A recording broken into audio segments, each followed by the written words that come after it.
అశాస్త్రవిహితం ఘోరం తప్యంతే యే తపో జనాః దంభాహంకార సంయుక్తాః కామరాగబలాన్వితాః.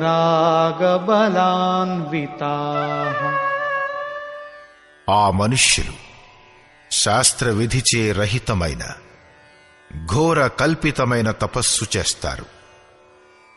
డాంబిక మరియు అహంకారాలతో యుక్తులై కోరికలు మరియు ఆసక్తుల వలన బలంగా బంధించబడతారు. కర్షయంతః శరీరస్థం భూతగ్రామమచేతసః మాం చైవాంతః శరీరస్థం తాన్ విద్యాసుర నిశ్చయాన్. వారు శరీరం రూపంలో స్థితులై ఉన్న భూత సముదాయాలను, అంతఃకరణంలో స్థితుడై ఉన్న అంతర్యామినైన నన్ను కూడా కృషింపజేయువారు, అంటే దుర్బలులను చేసేవారు.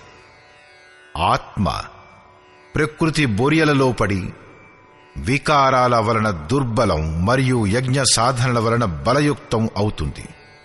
అట్టి అజ్ఞానులను నిశ్చయంగానే అసురులుగానే తెలుసుకో, అంటే వారు అందరికందరూ అసురులే.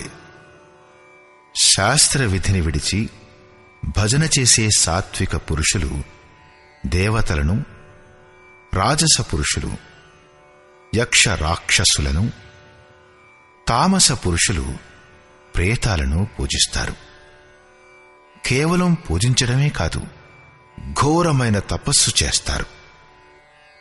కాని అర్జున, శరీర రూపంగా భూతాలను మరియు అంతర్యామి రూపంలో స్థితుడైన పరమాత్ముడనైన నన్ను దుర్బలుణ్ణి చేస్తారు. నా నుంచి దూరాన్ని పెంచుకుంటారే కాని భజన చెయ్యరు.